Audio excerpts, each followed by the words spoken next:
Alright folks, thanks for tuning in. 808, it's where it's at. It allows you to do very simple beats that just hit that sweet spot, you know, whether you use a TR8, a real 808, or, you know, a machine. There's better and worse simulations of it, but it's a great way to just do simple and tight beats. I always loved the 808. Next time we'll do 909. Anyways, here we go. Now I'm switching to the hardware controller, in this case the studio view. So one of the things we did, so we did this all with subtitles because I wanted to let the beat roll and wanted to make sure you guys get all the nuances of you know, the slight adjustments we're doing. Sometimes with beats like an 808 and things like that, it's really in the detail, and I didn't do too much on it since then.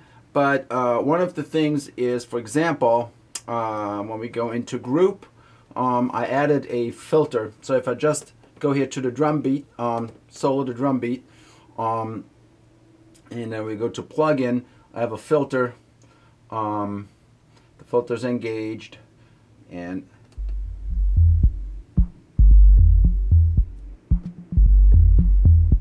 bring that up. No resonance here. You could sharpen it up a little bit. Let me show you how that sounds compared to without filter. A little bit more digital. One of the things with native instruments and machine samplers, some of the samples are very, very clean, very you know, some people say they are digital. I think they're just very high quality samples. They give you the high end if you need it. So that's why in a lot of the things just apply an EQ or a filter to take those out. It's much easier to take things out in audio than to add them on later on. So not a bad thing at all. Once in a while it's always good too.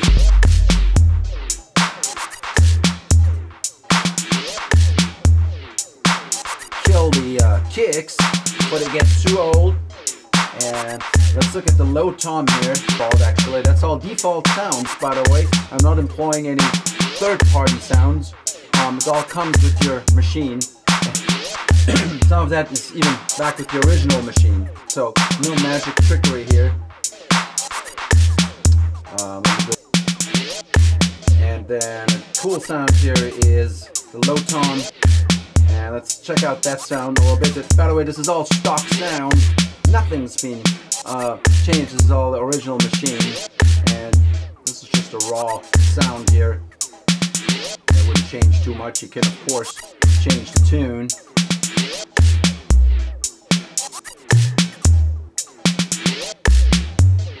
Can you do that with automation?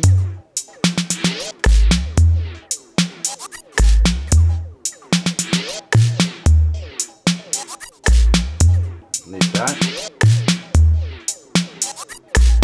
Now, and in the software, you'll see the tune knob or the new tune indicator work. Let me mute these guys, hear those noises. Now we have that pure 808 beat. You know, noise like that are cool, but after a while they get on your nerves, so that's an additional flavor to bring in. Alright, let's bring back our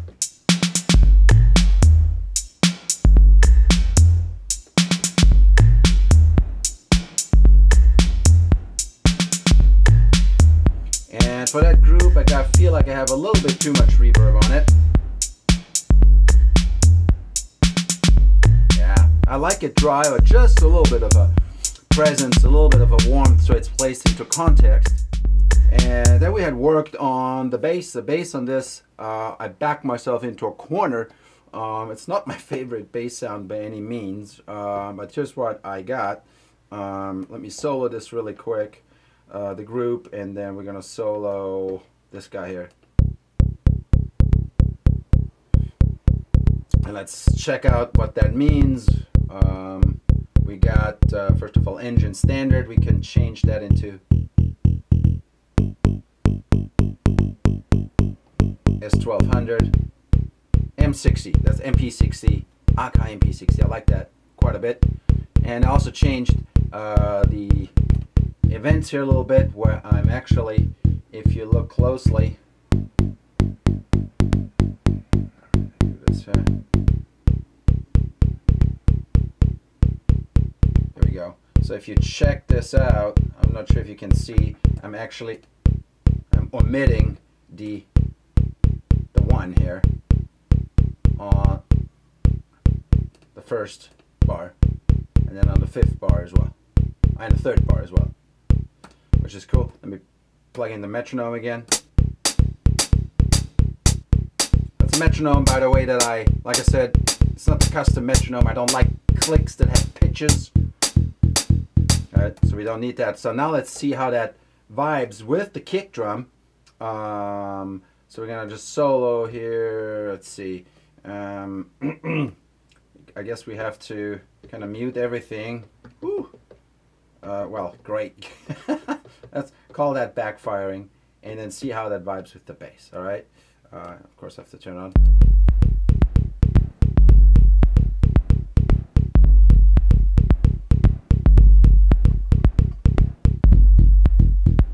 Oh yeah. All right.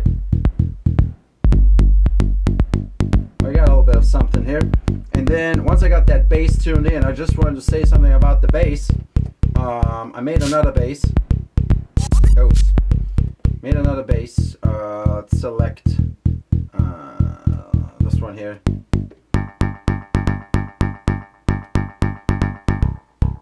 Just make it a little bit more interesting. It's called Precision Strings. It came up in the browser as a bass tone, but it's not.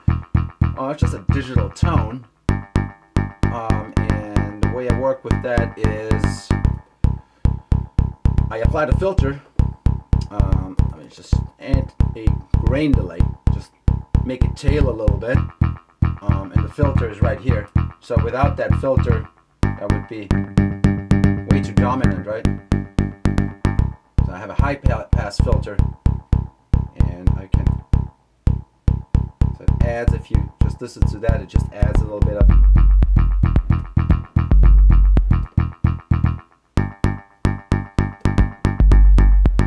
stands out a little bit more. Well, technically in something like this you would add a compressor to the group. Why don't we do that to the bass group to pull those together with shift browse, and let's go for the compressor. I'm so bad at finding things in here. Where's the compressor? Yeah, flanger, delay, no compressor. Oh, there it is. You guys probably saw that already. There's so many ways of doing the same thing in Maschine. It's not even funny. So we got that loaded. Let's load the compressor, and it's getting a little bit too loud for my liking. So let's lower the threshold, and release on the bass is 175 to 100 milliseconds. Pretty good. And let's do the with shift. So it got a little bit louder. It's not necessarily what I wanted.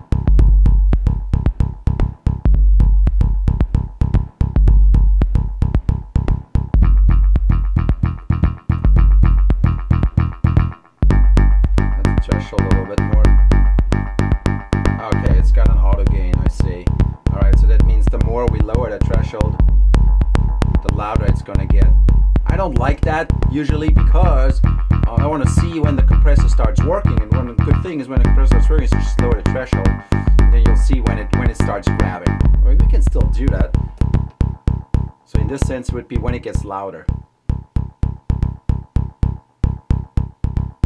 It gets louder right away. I think it's linked to the threshold button. So we have to go by optical reference. I'm looking at it on the computer screen, but here it goes by optical. It starts pulling quite a bit. Let's just bring the gain down and then compare it. Alright, I'm gonna do a quick release.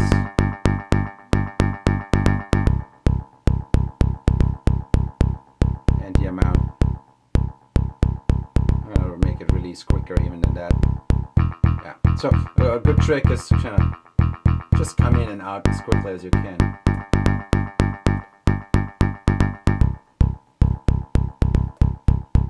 Yeah.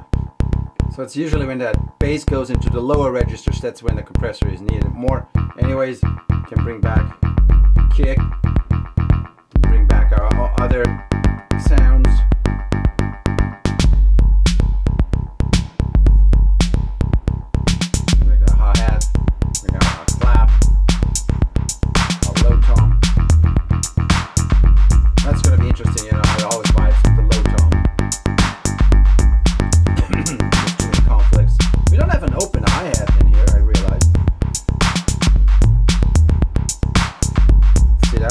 Step mode. Select open hi-hat. So put it on the one end. Let's do that. Oh, wrong department, as I say. So wrong neighborhood. Yeah, that's pretty cool. We want that a little bit louder. So there we go. There we go. Yeah.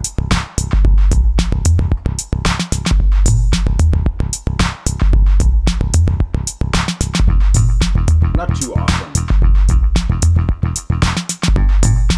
Maybe let's put it on the second department here as well, and but a lot softer. So yeah, it's there. So it's kind of a hectic, busy beat. I don't know how I came up with that, but I came up with it. Girls in.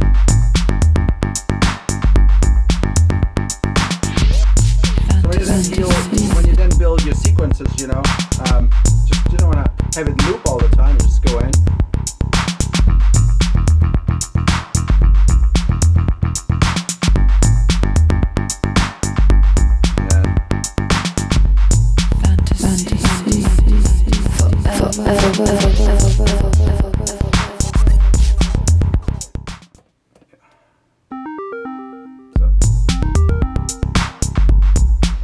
Create a pattern if we want to. Length is 16th. Let's make it 8. Not so long. All right.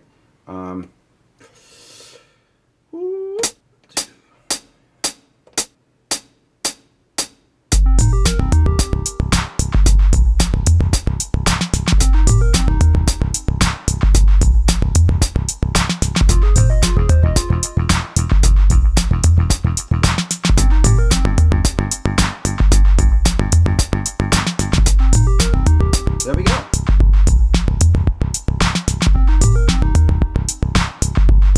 So, okay, so what is that? What did I do here? I don't know what I did, to be honest. Well, I do. But, so the sound that I got here, it's called Basic Square C4. So it's Basic Square, and I'm playing it with my arpeggiator. But first, what I do, I have. So remember the sequence that I have with the bass goes from C, and then on the third bar it goes to F, and then goes back to C. And here I have 1, 3, 5, 7, right? So C, E, G, and then B flat. That's what I'm playing here. Scale is minor, so I'm sorry, it's not E, it would be E flat. Good ears here, bad ears here. And then I got the in the step mode, it's in a note repeat. You know, I have the arpeggiator, very simple. that sound actually is already set up with a beat delay. We got a lot of beat delays here, and hey, if it works, don't change it. And instead of playing it all the way through, you know, because it's not quite a house track or, you know, trance track or something like that, I use it sparingly. So arrange here, events. So here's how it looks like. I'm not sure why we can't see that here. Oh yeah, well, are they that tiny? I think they're kind of like hard to see. Invisible. I don't see them. Alright, whatever. They're there.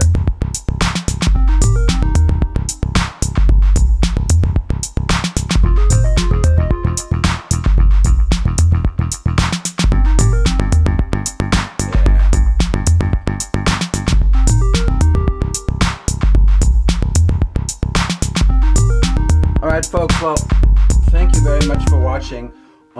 This is just like, you start with a small beat, 808, 808, 808. I can't say enough, it's just a staple in music. Everybody should be learning with an 808, you know. Everybody should be learning to work with an 808 because, you know, it's just such a...